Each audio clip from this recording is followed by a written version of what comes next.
Salut à tous, bienvenue sur le monde militaire. Dans cette vidéo nous vous allons expliquer comment était la mission le jour où les États-Unis ont envoyé 2 Spirit B2 pour tuer seulement 100 terroristes de l'État islamique. En avril 2016, le président américain Barack Obama a admis que l'intervention militaire en Libye visant à protéger les civils lors du soulèvement de 2011 avait été la pire initiative de son administration.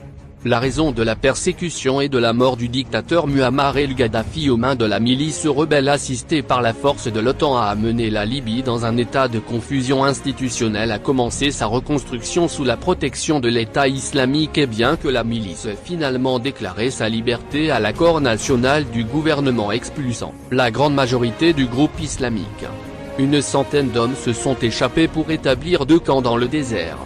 À Washington cette situation était vue comme un problème des USA, l'objectif du Pentagone était de tuer tous les hommes de l'ISIS sans mettre ses troupes en danger significatif de tous les instruments disponibles. Le Northrop de 2 Spirit a été choisi mais, pourquoi commander un bombardier furtif, conçu pour une attaque nucléaire pour faire face à une situation de guerre asymétrique?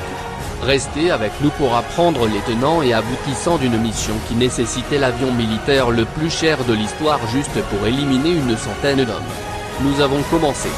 Les camps d'ici étaient situés à 50 km de la ville de Misurata. Ils se composaient de quelques petites structures avec des cours en terre murées utiles pour stocker des armes.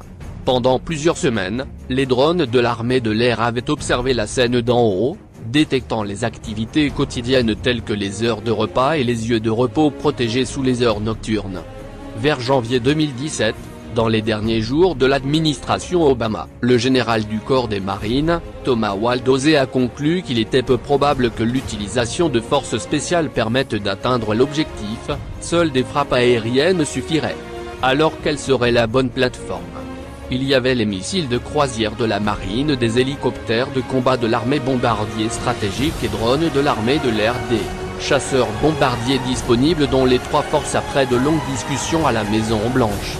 L'idée d'utiliser une bombe de l'armée de l'air a prévalu en raison de sa capacité à larguer des dizaines de bombes autodirigées à cible unique. Maintenant, lequel des 3 types de bombardiers stratégiques utiliser?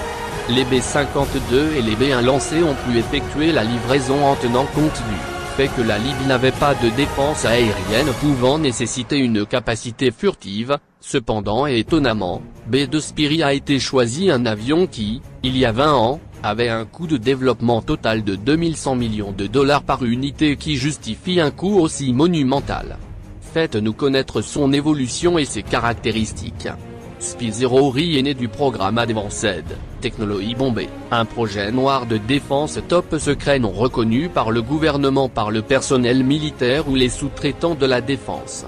Environ 23 milliards de dollars ont été détournés à l'improviste pour la recherche et le développement. Le stress de la guerre froide nécessitait la dissuasion nucléaire ultime, un bombardier capable de transporter des armes atomiques tout en étant pratiquement indétectable par les défenses aériennes ennemies. En 1981, les plans définitifs ont été approuvés, mais peu de temps après son premier vol le 17 juillet 1989, la chute du mur de Berlin a mis fin au conflit et aucun B-2 n'a jamais réussi à voler dans l'espace aérien russe. Sa configuration furtive conçue sous le concept de camouflage multispectral combine des signatures visuelles, et radars acoustiques infrarouges très réduites qui lui permettent d'échapper aux différents systèmes qui pourraient être utilisés pour détecter et diriger des attaques contre l'avion. Contrairement à d'autres avions, la conception de ses ailes volantes ne le fait pas. Il a de grandes formes verticales comme une queue et empêche les ondes radar de rebondir. En fait, sa surface lisse est conçue pour disperser complètement les ondes radar. Donc presque aucun ne remonte à la source, faisant apparaître l'avion aussi petit qu'un oiseau. La plupart des B-2 sont constitués d'un matériau composite carbone-graphite plus résistant que l'acier, plus léger que l'aluminium et absorbant une quantité importante d'énergie radar. Alors pourquoi envoyer une plateforme aussi sophistiquée au coût de 135 000 $ par heure de vol pour tuer 100 terroristes cachés dans le désert? La réponse n'obéit qu'à la logique bureaucratique militaire, un budget peut être perdu s'il n'est pas dépensé et les doigts nécessaires au tournage opérationnel. Mercredi soir 11 janvier. 6 jours avant le lancement, l'escouade de munitions a ordonné d'assembler plusieurs centaines de bombes. L'assemblage impliquait 500 pièces, et près de 35 tonnes et demi d'explosifs. Le 18 janvier 2017, 3 bombardiers ont décollé à 30 secondes d'intervalle et ont été engloutis dans la nuit. Le plan était que les doigts parcourent 9600 km et larguent une bombe de 227 kg sur chacun des combattants du désert endormis dans des endroits dispersés dans les deux camps. Les bombes devaient être larguées, exactement dans les premières secondes du 19 janvier et un quart de l'inventaire avait été programmé avant le décollage pour toucher n'importe quel véhicule ou structure. Le reste, cependant, a dû être programmé en vol en fonction des informations les plus récentes des drones grâce à des coordonnées géographiques précises. À environ 400 km au nord des côtes libyennes, les pilotes ont tourné vers le sud, ont éteint leurs transporteurs et ont disparu du radar de l'air. Contrôle de la circulation. Ils volaient depuis 15 heures lorsqu'ils ont entendu le contrôleur de mission ordonner le retrait des drones et à environ 10 miles de leur cible, ils ont ouvert les portes pour larguer 85 bombes. Chacun a été préparé à opérer par surpression, avec le vide qui en résulte. L'air des poumons est aspiré tandis que l'onde de choc pulvérise l'eau et liquéfie les organes internes de toute personne dans un rayon de 45 mètres.